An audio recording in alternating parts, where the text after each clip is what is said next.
3 points of contact to get inside your truck.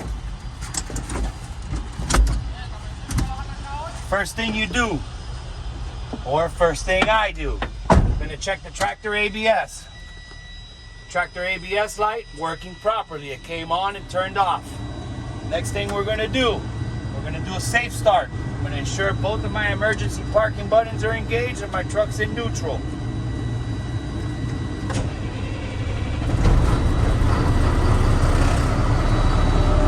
Now we're gonna check all the safety equipment. Seat belt working properly, not damaged or cut or frayed. Seat belt latch working properly. I got a box of 6 spare emergency fuses. DOT triangles securely mounted to the floor of the truck. There's 3. Not broken or damaged and proper color. Fire extinguisher securely mounted to the floor. Pin is present and in the full position in green. We're done with that. Now we start from top to bottom. My windows securely mounted, not cracked, no illegal stickers, and a clear view. Both my mirrors are securely mounted, not cracked, no illegal stickers, clear view, and adjusted to me. Windshield securely mounted, not cracked, no illegal stickers, and a clear view. Windshield rubber seals securely mounted, no cuts, bubbles, or leaks. Windshield wipers securely mounted, working properly, not damaged or weather worn. Washer fluid should be working properly. City horn working properly. Highway horn should be working properly. We're gonna do exterior light check. The moment you flip the switch up, all the lights turn on. Headlights should be working properly. High beam should be working properly. Left turn signal should be working properly. Right turn signal should be working properly. 4-way flashers should be working properly. Service brake lights should be working properly. Now we do interior light check. Left turn signal working properly. Right turn signal working properly. 4-way flashers working properly. High beam working properly. We're done with all the lights, turn it off. Now we'll move on to the gauges. For you guys, you've got the LED display. You need to push this button until you see your volts come out. There's the volts right there. Now you can continue. Oil pressure gauge working properly and proper range. Water temperature gauge working properly and proper range. Voltmeter working properly and within proper range. 12 to 14 volts. Primary and secondary air tanks working properly and rising to proper range. 120 to 140 psi. We're done with that. Now we're going to check the heater and the defroster. My defroster's working properly. My heater's working properly. If you guys think you missed something, tell the examiner, hey, give me a few seconds. I want to make sure I got everything. If you're good to continue, we'll continue. Now we're going to check the service brakes. We're going to step on the brake here. We're going to push in both our brakes. Put it in drive. We're going to let go of the pedal. We're going to drive 5 to 10 miles an hour. If the steering wheel goes left or right, you have a problem with your brakes out of adjustment. Let it go. Stop. Steering wheel didn't go left or right, so I don't have a problem with my brakes out of adjustment. Put it back in neutral. Pull both your brakes out. Next, you're going to check tractor and trailer emergency brakes. Step on the brake pedal again. Put it in drive. First, we're checking trailer. Push in the yellow button. Now we're in drive, foot's on the pedal, let it go. Trailer emergency brakes working properly. Now we're going to check tractor emergency brakes. Push that one in, put it in drive. Tractor emergency brakes working properly. Now remember to hold the service brake. You're going to push in both your buttons.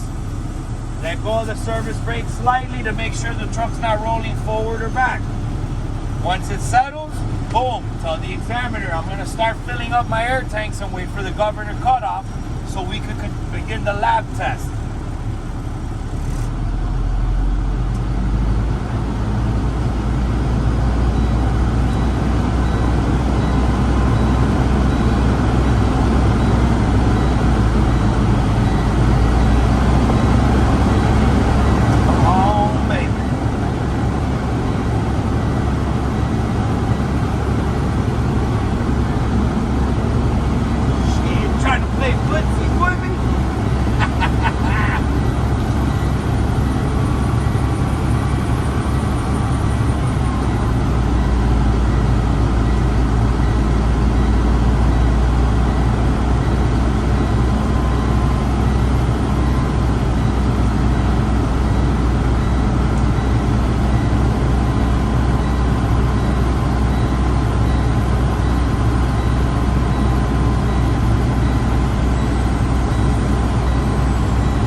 told you, you guys gonna have plenty of time to wait for your tanks to fill up. Do this. You do it the other way.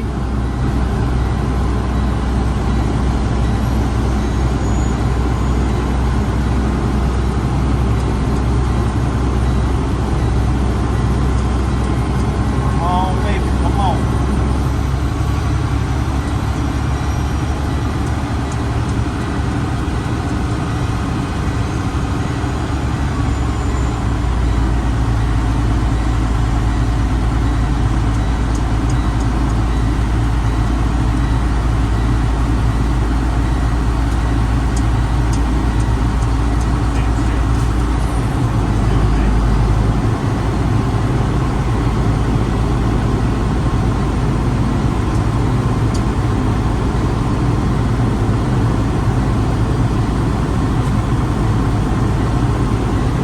Slower than molasses, bro.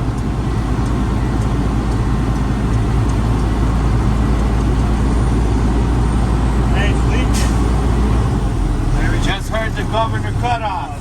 Now we're ready for the lab test. Turn the truck off.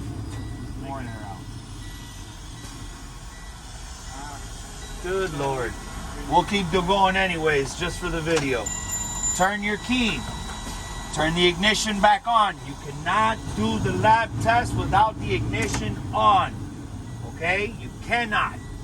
Now that the ignition's on, first thing we're going to do is check for leaks. I'm going to step on my service brake. Once my gauges settle, I'll use a watch or my phone to count to a minute. Step on the brake. Boom, boom, boom. The minute went by. If you did not lose more than 4 psi, you do not have a leak in your braking system. If you do have a leak and you see your air pressure is dropping fast, let it go and let the examiner know your truck has a leak. Next, we're going to check for the low air alarm. I'm going to fan the brake until I reach 60 psi. Once I reach 60 psi, my low air alarm should come on. And there's the low air alarm right there.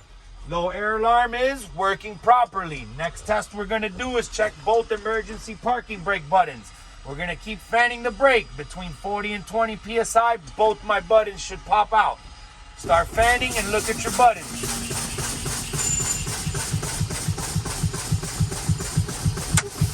There goes 1 and 2. Both my emergency parking buttons are working properly.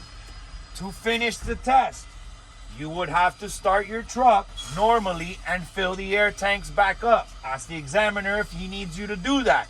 If he tells you no, it's okay, turn the ignition of the truck off. Now you're done. Finito.